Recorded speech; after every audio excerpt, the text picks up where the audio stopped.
To my CDA family, I am Dr. Max Martinez, your president of the California Dental Association. You've heard quite a bit about dental benefit plans in our CDA communications recently, because we know they're a daily source of pressure and one of our main concerns. As your peer and one of your volunteer leaders in organized dentistry, I see and I feel for you and the need for relief. Today, I want to share just a few of the initiatives we've taken on your behalf. There's been good and bad news on the dental plan reform front recently, but the wins and discouragements have further strengthened our resolve to improve conditions that strain dental practices and the delivery of care. The good news, California dentists finally have clear choices and real protection when dealing with virtual credit cards for your insurance benefit payments. Last year, we secured bipartisan support from the legislature. Yes, it was both House and Senate, Republican and Democrats unanimously passed this bill, but it was vetoed by Governor Gavin Newsom. Well, we did not give up. We continued to fight and we brought it back. And I'm happy to announce that Governor Newsom just signed the California Dental Association sponsored bill SB 386, which prohibits dental plans from using any payment method that includes a fee as the default payment method when reimbursing dentists the amount they're owed for your contracted services.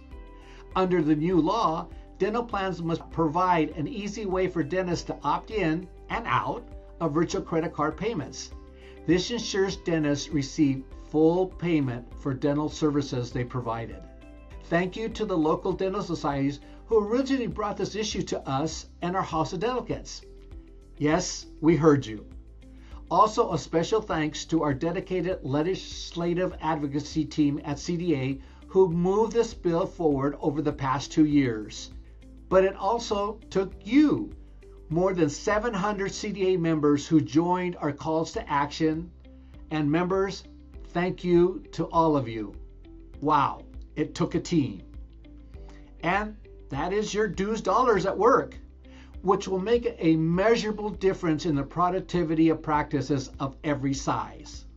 This win shines a light on the predatory and unfair practices across a rigged system, stagnant reimbursement rates, plans that don't provide meaningful benefits, and contract provisions that are burdensome to our practice and most of all to our patients.